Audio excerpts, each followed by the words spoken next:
Hadirin jamaah Jumat yang dimuliakan Allah Subhanahu wa taala. Semua orang senang melihatnya karena dia bersih, karena dia rupawan, karena dia sopan dan santun, karena ayahnya meninggal dan ibunya juga sudah lama meninggalkannya. Orang kasihan melihatnya. Maka karena kesenangan hati mereka, mereka sendiri yang memberikan gelar untuknya yang belum pernah mereka berikan kepada orang sebelum dia. Gelar itu bernama Al-Amin, orang yang layak menerima amanah. Amin diambil dari 3 huruf, alif, mim, nun. Dari kata alif, mim, nun muncullah kata amanah. Orang yang mampu menerima amanah disebut Al-Amin. Kita mengatakannya jujur. Lawan daripada amanah adalah khianah, al-khain, pengkhianat. Dia tidak berkhianat. Dia adalah seorang yang mampu mengemban amanah dan terpercaya, maka semua orang percaya kepada dia. Dari alif, mim, nun juga akar yang sama dengan iman, akar kata yang sama dengan iman, maka iman berarti percaya. Dia adalah orang yang dipercaya karena memang dia mampu mengemban amanah. Kapan kebencian itu datang?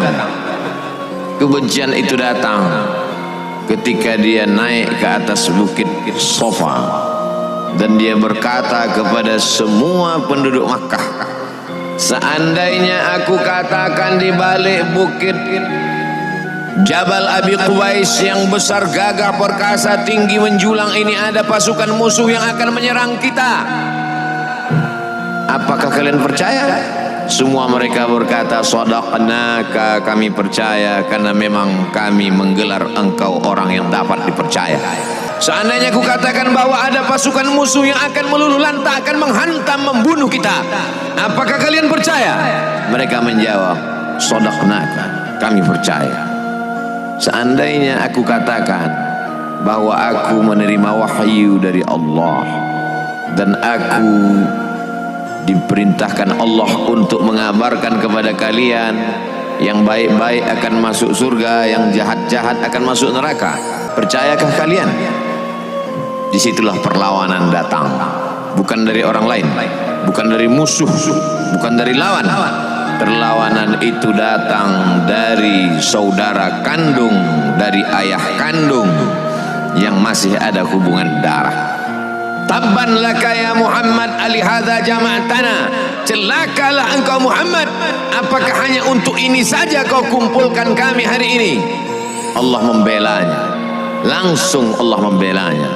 Dia tidak membela dirinya, tapi Allah mengatakan tabbat yada abi lahabi wa tabba ma aghna anhu maluhu, hartanya tak ada berguna, wa ma kasab, hasil usahanya tak mendatangkan manfaat, wa imra'atuhu hammalatal hatab, istrinya menjadi pembawa kayu bakar, simbol dari adu domba, kata-kata yang membuat menyakitkan hati yang dibawa oleh Ummu Jamil istri Abu Lahab untuk menyiksa, menjelekkan, membuli, menebarkan berita untuk membunuh karakter Sayyidina wa Maulana Muhammad sallallahu alaihi wasallam.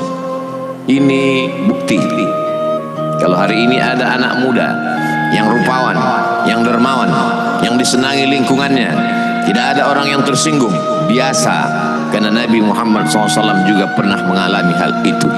Tapi begitu kau katakan, aku tadi malam bermimpi bahwa aku mesti hijrah, meninggalkan komunitas peminum khamar, meninggalkan geng kita yang selama ini bicara tentang yang haram, maka disitulah mereka akan berkata, apakah hanya untuk ini saja kita berteman selama ini?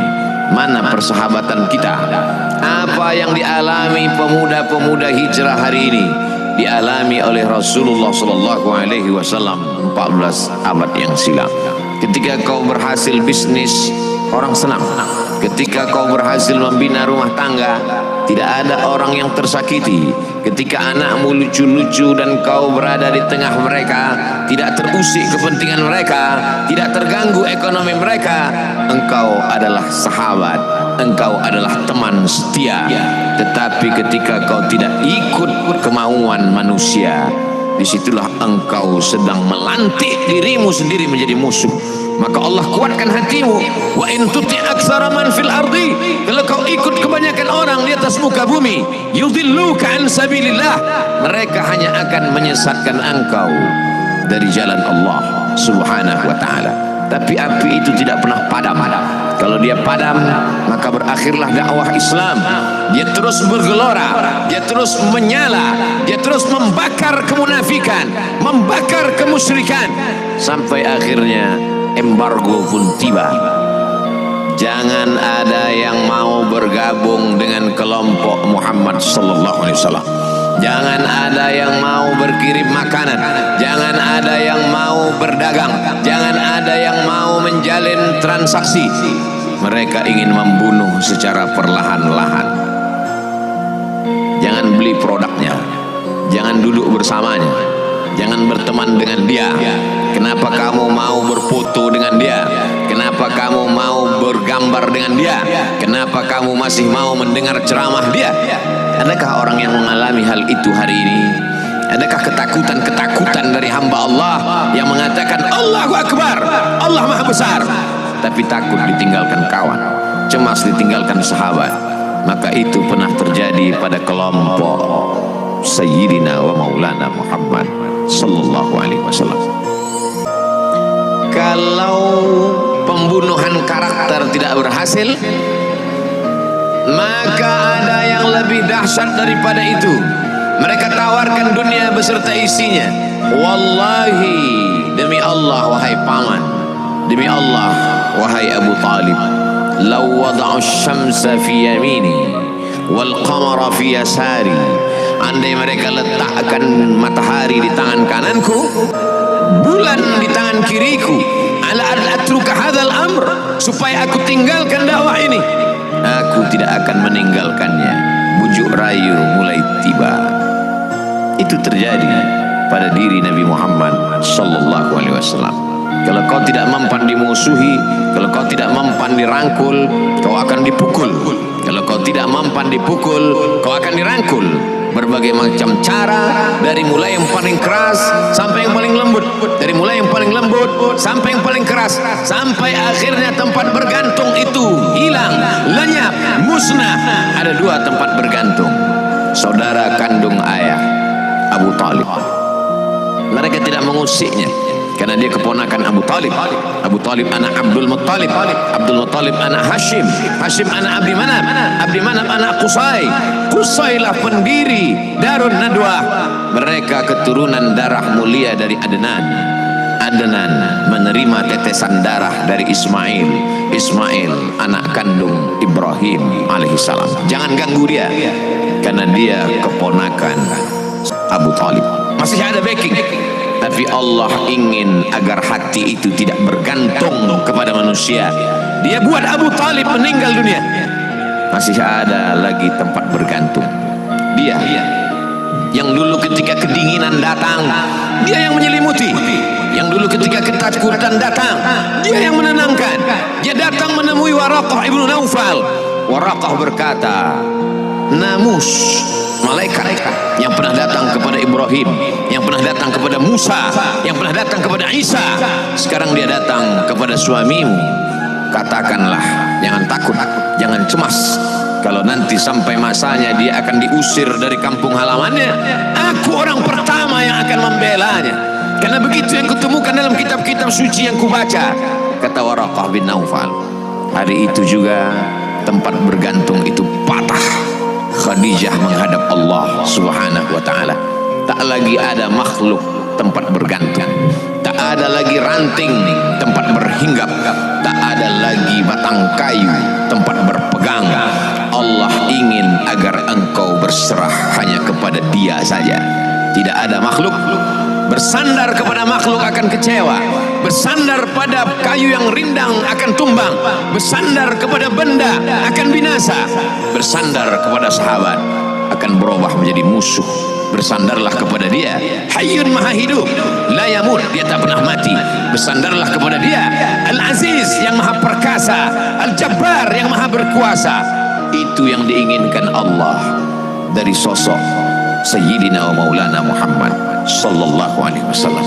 Dia pergi, sengaja dia pergi berjalan kaki, karena kalau dia pergi menunggang unta, mereka sudah mengintai, dia pasti lari, dia akan pergi ke tempat yang jauh. Sengaja dia pergi berjalan kaki. Lalu kemudian dia pun sampai ke suatu tempat. Dia berharap mereka adalah orang-orang yang lembut akan yang menerimanya, tapi dia tidak diterima dengan tala'al badru alaina. Dia tidak diterima sebagai ahlan wa sahlan. Ahlan, keluarga, kau datang kami sambut sebagai keluarga. Sahlan, mudah, kau datang urusanmu mudah. Ahlan wa sahlan. Tapi dia tidak dianggap sebagai keluarga, dia tidak dianggap sebagai sahlan, dia dianggap sebagai musuh. Dia dilempar dengan batu, dia dilempar dengan kayu, dia dilempar dengan tulang onta. Apa yang dia lakukan? Dia bersembunyi di balik bukit. Dia angkat kedua tangannya, ilaika asyhadu dha'fa quwwati, kepada engkau saja aku mengadukan kelemahanku, wa qillata hilati, ketidakberdayaanku, wa hawani bainan nas, aku hina di tengah mereka. Kalau dulu aku ada tempat bergantung, ada tempat bersandar, ada tempat mengadu, hari ini hanya engkau saja ya. Datanglah malakul jibal, malaikat penjaga segala bukit di atas dunia. Kau tunjuk mana bukit yang paling besar ya Muhammad, akan kutimpakan kepada mereka. Hati yang luka biasanya akan marah, akan kecewa, tapi itu tidak terjadi pada Nabi Muhammad sallallahu alaihi wasallam. Apa yang dia katakan?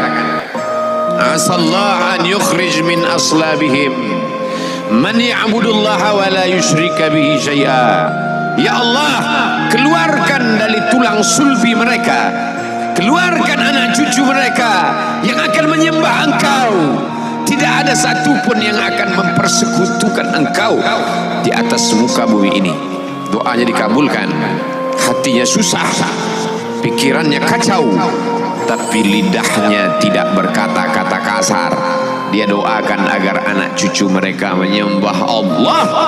100% penduduk Taif hari ini bersyahadat asyhadu an la ilaha illallah wa asyhadu anna Muhammadan Rasulullah. Doa orang yang teraniaya, doa orang yang terzolimi. Dia berhenti di sebuah kebun.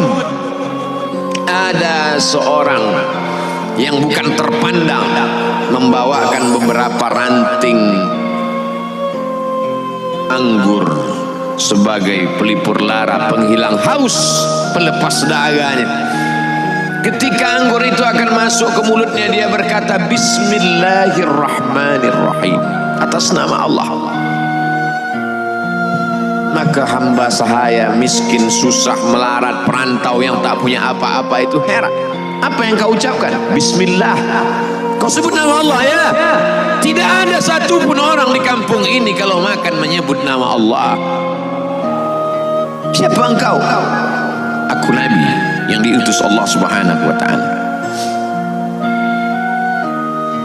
Berarti engkau sama dengan orang yang dulu pernah berada di kampungku.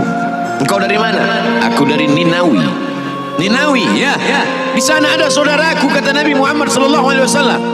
Di sana ada saudaraku namanya Yunus bin Matta. Yunus bin Matta adalah saudaraku. Sama-sama hamba yang diutus Allah Subhanahu wa ta'ala. Dia juga diingkari oleh kaumnya. Dia masuk ke dalam lautan, ditelan seekor ikan dalam 3 kegelapan. Gelapnya tengah malam, gelapnya lautan, gelapnya perut ikan. Dia berserah kepada Allah. La ilaha illa anta subhanaka inni kuntu minal zalimin. Begitu cara Allah mengingatkan Nabi Muhammad SAW. Apa yang kau rasakan hari ini belum ada apa-apanya dengan apa yang pernah dirasakan oleh Yunus bin Matta. Mendengar itu langsung saja Addas bersimpuh sujud. mencium lutut Nabi Muhammad sallallahu alaihi wasallam. Dia tidak mulia, dia hamba sahaya, dia miskin, dia perantau, tapi dia sempat mencium tangan Nabi Muhammad sallallahu alaihi wasallam. Dia sempat menghilangkan dahaga dari leher Nabi Muhammad sallallahu alaihi wasallam. Pertemuan yang berkesan. Biarlah pertemuan itu sekali, tapi sampai ke lubuk hati. Untuk apa pertemuan yang berulang kali, tapi hanya sampai di tepi bibir, hanya basa-basi. Nabi sallallahu alaihi wasallam kembali, dia pulang. Di tengah perjalanan dia mendengar, qul, katakan, uhiya ilayya annahu istama'a nafarun minal jin. Ada sekelompok jin. Jin itu berkata, inna sami'na qur'anan ajaba. Kami mendengarkan bacaan Al-Quran ajaba, menakjubkan, ajib. Biarlah manusia menolak, biarlah manusia yang angkuh dan sombong itu tidak menerimamu, tapi ada satu makhluk yang mau menerima. Inna, kami dari kalangan jin, sami'na, mendengar Qur'anan ajaba, bacaan Al-Quran yang mengagumkan, yahdi ila rusdi, yang membuat kami lurus berpikir benar. Betapa jin yang dikatakan makhluk jahat, tapi ketika dia mendengarkan bacaan Al-Quran tersentuh hatinya dan dia bersyahadat, anna minnal muslimun, kami ada yang muslim, wa minnal qasitun, kami ada yang kafir. Yang muslim taharrau rasyada, selalu mencari jalan kebenaran. Yang kafir kanu li jahannam hataba, mereka hanya akan menjadi santapan neraka jahanam. Ia kembali ke kota suci Makkah Al-Mukarramah seperti biasa, sampai akhirnya datanglah malaikat Jibril, membelah dadanya, mensucikan hatinya sampai layak, lalu kemudian dia pun dibawa. Subhanalladzi asra bi'abdihi lailan, maha suci Allah yang memperjalankan hambanya pada suatu malam, minal masjidil harami ilal masjidil aqsa, dari masjidil haram ke masjidil aqsa, alladzi barakna haulah, kami berkahi sekelilingnya. Untuk apa? Linuriyahu min ayatina, kami ingin memperlihatkan kepadanya tanda-tanda kebesaran kami. Selama ini dia hanya didengar, azab kubur didengar, neraka jahanam didengar, malaikat didengar. Hari ini kami ingin memperlihatkan tanda-tanda itu kepada hamba kami. Jangan bersedih ketika kau didustakan, jangan bersedih ketika kau dibunuh karaktermu, jangan berduka cita ketika tidak ada manusia yang menerimamu, karena sesungguhnya itu hanyalah cara Allah menguatkan hatimu, karena dia ingin mengangkat derajatmu, menempatkan di tempat yang terpuji, memperlihatkanmu sesuatu yang tidak pernah dia perlihatkan kepada manusia yang lain. Dia buat hatimu hancur berkeping agar tidak lagi ada tempat makhluk dalam hatimu, yang ada hanya Allah semata.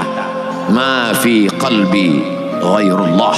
Pada saat itu mentalmu sudah kuat, layaklah engkau berada di tempat yang terpuji.